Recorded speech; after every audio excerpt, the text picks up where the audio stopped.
Welcome to Lighthouse KinShip's devotional video. With Christ, life is a spiritual adventure. Psalm 46, verses 1 to 5, TPT. God, you're such a safe and powerful place to find refuge.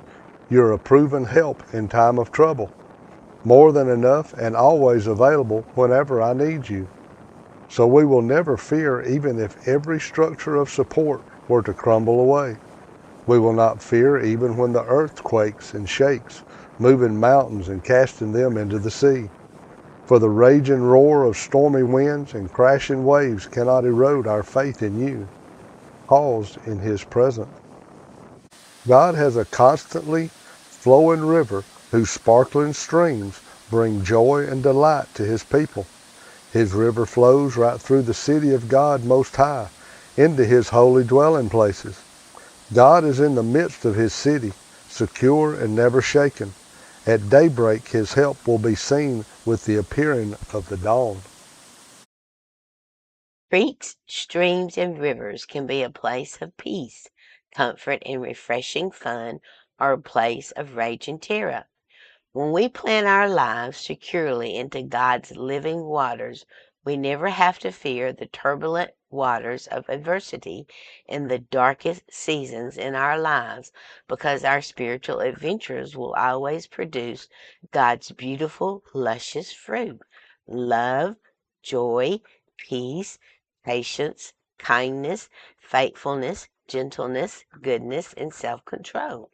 However, when we choose to plant our lives within our own cistern and reject God's living waters, our spiritual adventures will be the rotten fruit of our culture.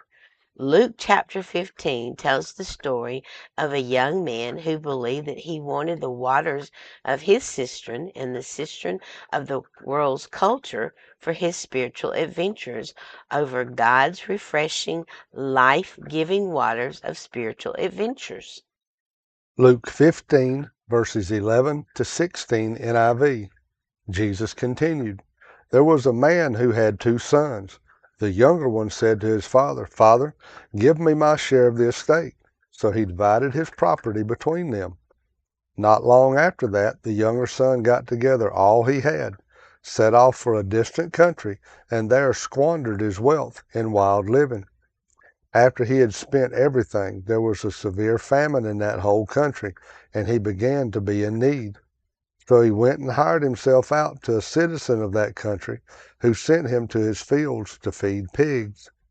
He longed to fill his stomach with the pods that the pigs were eating, but no one gave him anything.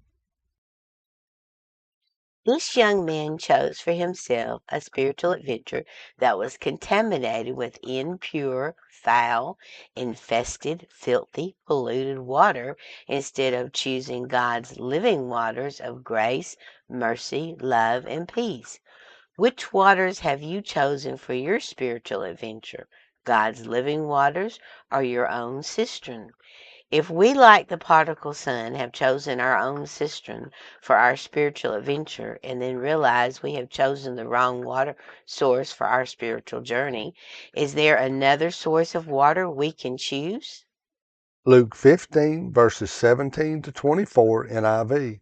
When he came to his senses, he said, How many of my father's hired servants have food to spare, and here I am starving to death? I will set out and go back to my father and say to him, Father, I have sinned against heaven and against you. I'm no longer worthy to be called your son. Make me like one of your hired servants. So he got up and went to his father. But while he was still a long way off, his father saw him and was filled with compassion for him. He ran to his son, threw his arms around him, and kissed him. The son said to him, Father, I have sinned against heaven and against you. I am no longer worthy to be called your son. But the father said to his servants, Quick, bring the best robe and put it on him. Put a ring on his finger and sandals on his feet. Bring the fattened calf and kill it. Let's have a feast and celebrate. For this son of mine was dead and is alive again. He was lost and is found. So they began to celebrate. This concludes our devotional video of Lighthouse Kinship. With Christ, life is a spiritual adventure. Have you chosen for your spiritual adventure the river of water of life, bright and clear as crystal, flowing from the throne of God and of the Lamb, Revelations 22:1? You are blessed because you do not draw your spiritual adventure from the foul, impure, wicked cistern of this world, but Jeremiah chapter 17, verses 7 and 8, Amplified. Blessed with spiritual security is the man who believes and trusts in and relies on the Lord, and whose hope and confident expectation is the Lord. For he will be nourished like a tree planted by the waters, that spreads out its roots by the river, and will not fear the heat when it comes. But its leaves will be green and moist, and it will not be anxious and concerned in a year of drought, nor stop bearing fruit. Lighthouses. Jesus Christ is the light of the world. KinShip. Comfort. Enlightening the eyes of your heart. Photography. Traveling. Camping. What do all these things have in common? Monica and I excitedly invite all to journey with us, not only through YouTube, but by personal appearance. Church, Sunday school class, small group, church socials, other activities where the Word of God is shared, as we share the challenges, blessings, and adversities through the lens of the camera and God's divine Word. Please contact us by email for Monica and me to share our experiences in person. Our email address is lighthousekinshipllc@gmail.com. Our email is also listed in the description below. And please like and subscribe to our videos and help us to spread the gospel by sharing these videos on your social media platforms.